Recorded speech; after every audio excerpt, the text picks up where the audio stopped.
So,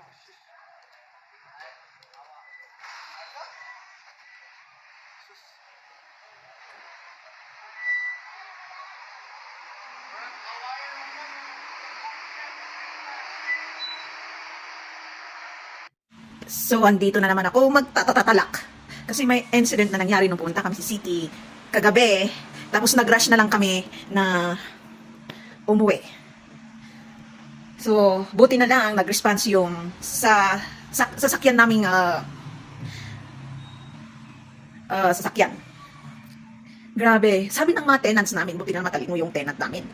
And may gamit yung istrikto sila kunwari, pero uy, blessings in guys.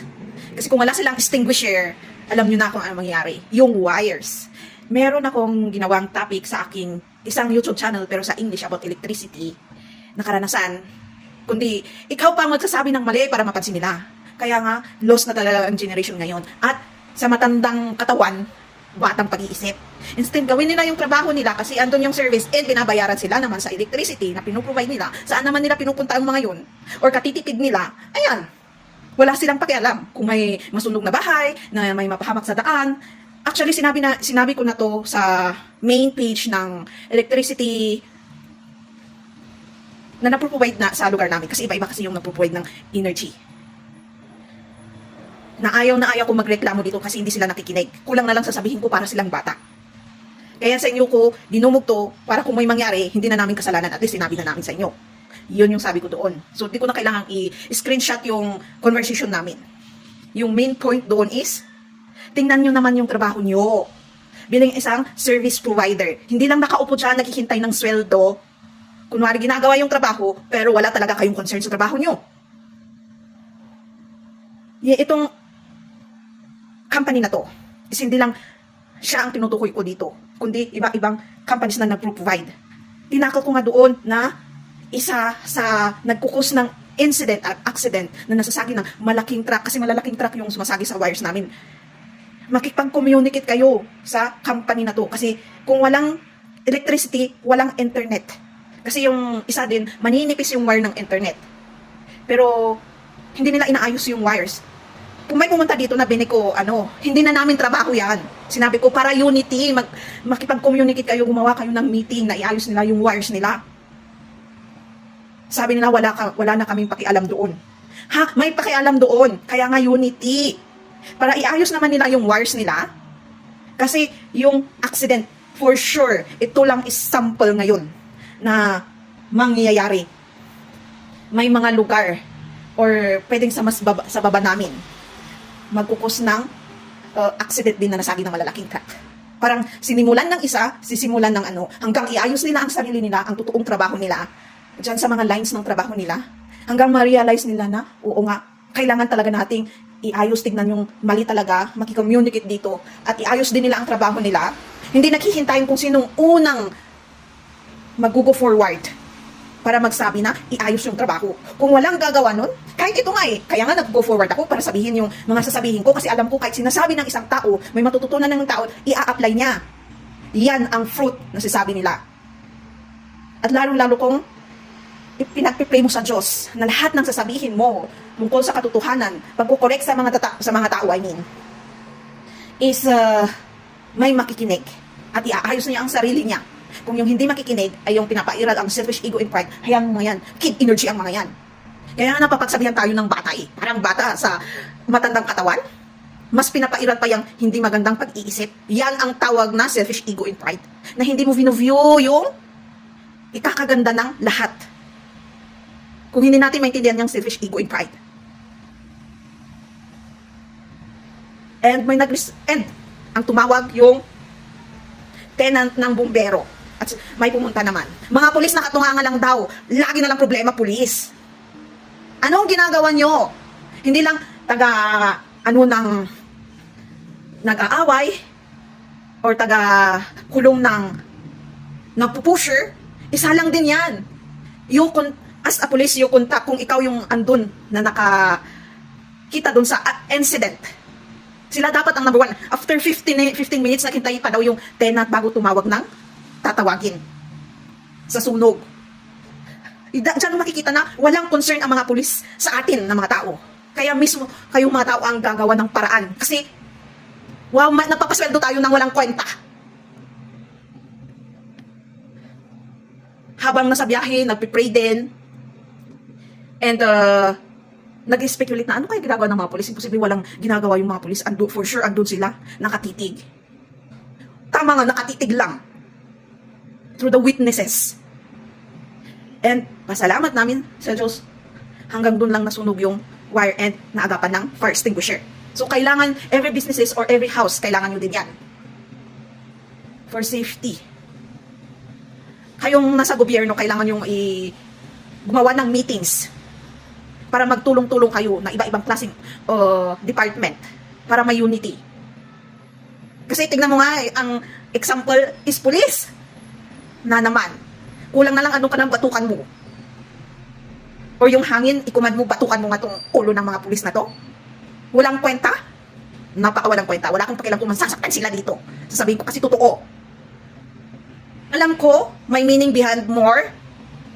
Isa is, pag nag-start ka na ng awakening enlightenment, inaayos ang relationship mo sa Diyos, huwag kang makalimot mag-pray bago umalis sa bahay. Kasi meron talang humahadlang beyond more. Kung ang devil is gustong mag-ascend, hindi niya mahahawakan yung desisyon ng mga minions niya. Spirit world. At hahawak pa sila ng pwede nilang i-control ng mga tao. Yung mga malalaking truck na yan, parang meron ding something doon eh. Parang sabay-sabay na ilang araw na dumadaan na malalaking truck na parang may gustong putulin, electricity or internet. Hindi naman maaano ng internet.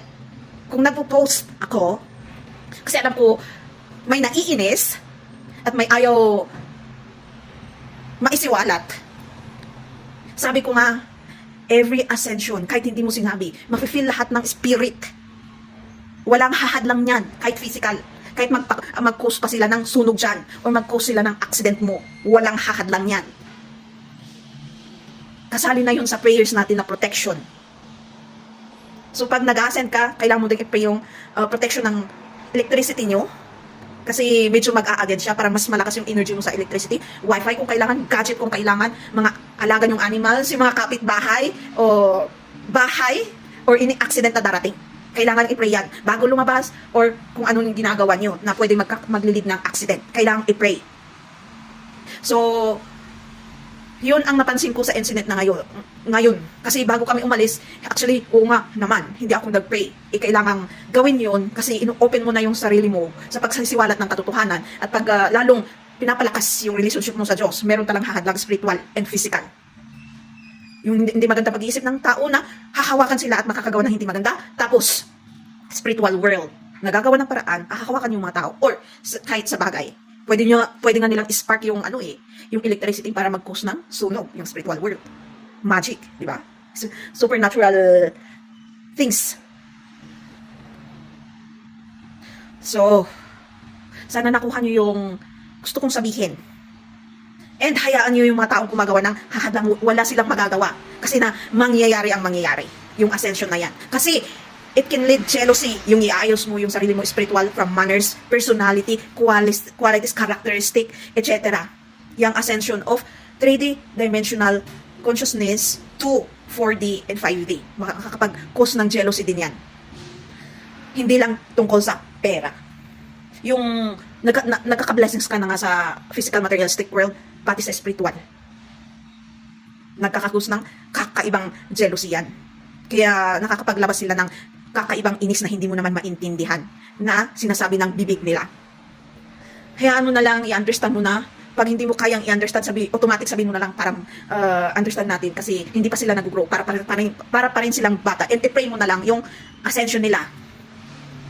Huwag mong i-pray ulit. Huwag mong i-pray yung hindi mangyari sa kanila. Kasi hindi mo tinutulungan sila na mag-grow. Kundi, mas tinutulungan mo pa silang ma-spoiled na parang bata. Na-realize ko din yun. Yung, God, sana hindi maranasan ng mga taong to ang ganito. Paano darating sa kanila ang grow, learning, realization? Ano yung realization? Yung acceptance na yan. Yung i-accept nila na may mga pagkakamali sila and mga kasalanan. Then, aaminin nila sa sarili nila. Yan ang meaning ng acceptance, reflection, and repentance sa Tagalog. Aaminin nila sa sarili na at sa Diyos. And hihingi ng tawad sa sarili and sa Diyos.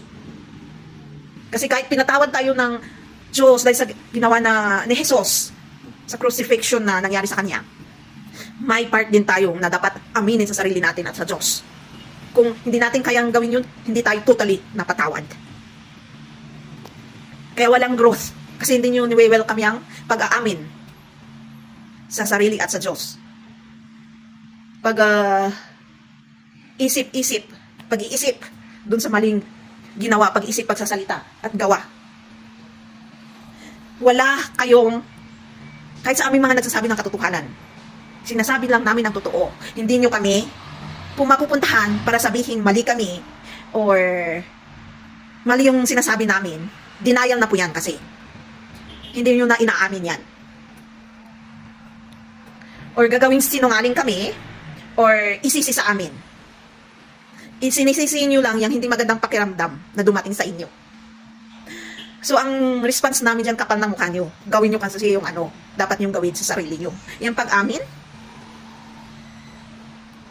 na may mga kasalanan din kayo at maling mga desisyon sa buhay na nag-lead ng hindi maganda sa buhay nyo. Sino bang gumagawa ng desisyon sa sarili? Kami na nagsasabi? Common sense po. Common sense. Kahit baliktarin natin yan, babalik din sa inyo na nagsisisi ng kapwa nila sa mga kasalanan na hindi magandang desisyon na ginagawa nila sa sarili, sa buhay nila. Grabe. Pag nasa peak ka na, meron pang hindi na kayo i-expect na tapos na. Mapapalabas talaga yung mali sa mundo. Para i-correct nyo sa sarili nyo din kahit hindi nyo kayang sabihin, pero through your actions, desisyon sa buhay na ginagawa mo sa mundong to, sa iyong buhay. If bilang isang parent, bilang isang anak, sa iyong trabaho, is iaayos mo na ang sarili mo. Taga-motivate lang kami nagsasabi ng messages dito sa social media kung social media ka nanonood ka. And testimonial na rin na hindi lang ikaw ang nakakaranas niyan. And motivation mo na, go. Kasi hindi lang ikaw nakakaranas niyan. Kami din. Pampalakas loob na kinakayanan namin, kakayanan mo din. Hayaan mo sila na ayaw mag-ascend. Ibig sabihin, hindi nila welcome ang blessings. Good luck sa kanila. God bless and more power sa atin. And nakalimutan kong sabihin, OMG, yung ibang wire nasunog. Yung wire namin hindi nasunog. Ang lakas-lakas ng apoy. Nandun nakapulupot din yung kwan. Meron talagang power ang prayer. Kasi pinipray ko din doon, God, yung appliances, yung electricity, yung bahay, yung mga alaga namin. Kasi meron din nakatira doon. And hindi lang alaga, buhay na tao din. And of course, kailangan kahit nainis tayo sa mga ibang kapitbahay. So, alam ko ang pakiramdam ng mawalan ng bahay, protect, and ganyan. Hanggang, ewan ko ba, parang na-train ako dun sa prayer na yun at bigla akong nakatulog sa daan. And ayan, nakarating kami, okay nga.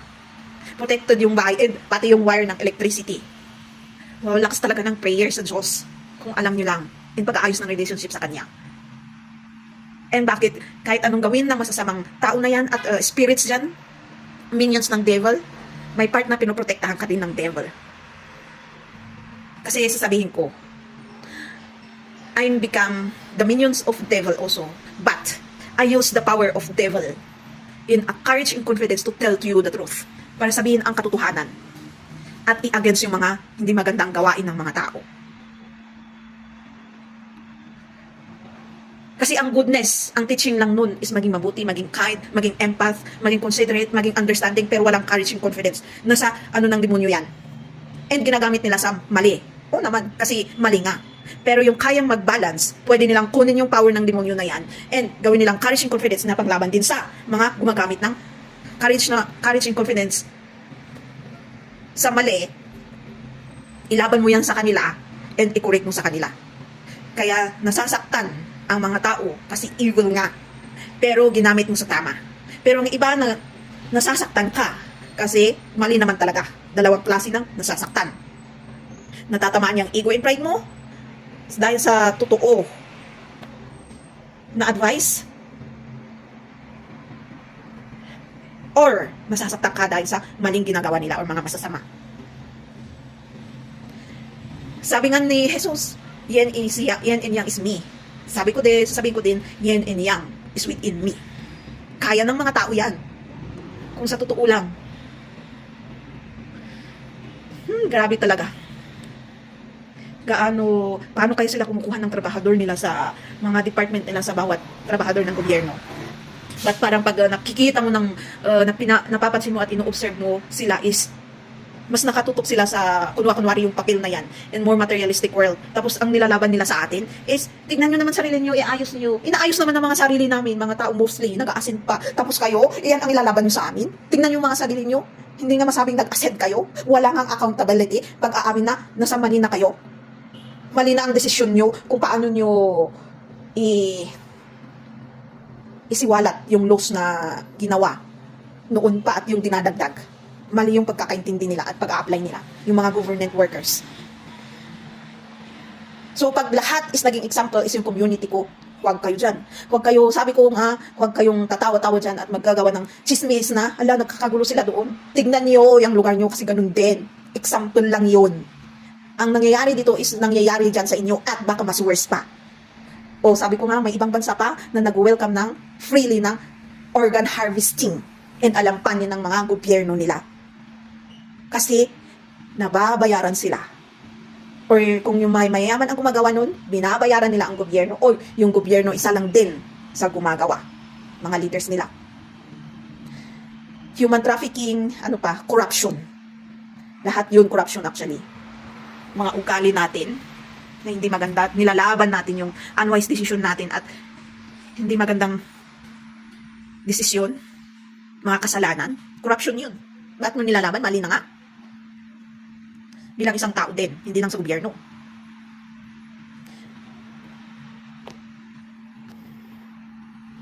So, tignan natin kung hindi tayo gagawa ng paraan, for sure, mas worse pa ang next generation.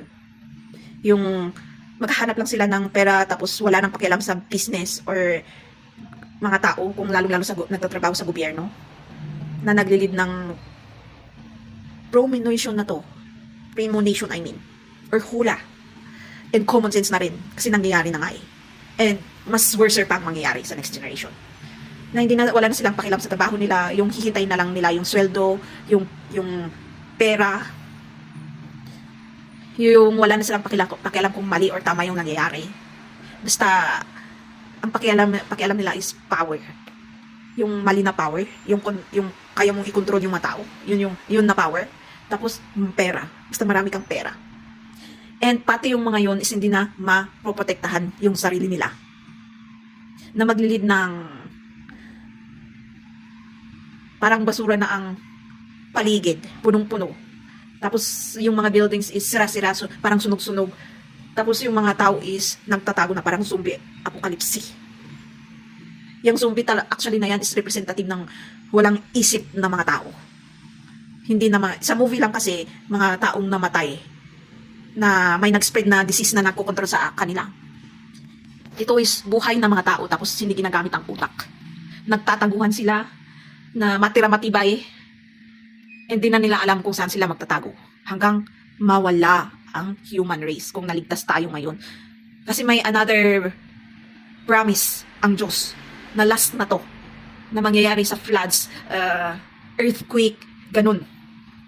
Pero pag makaligtas tayo, kung hindi natin iayos sarili natin, mangyayari yung panahon na yun. Hanggang mga tao mismo nagpapatayan.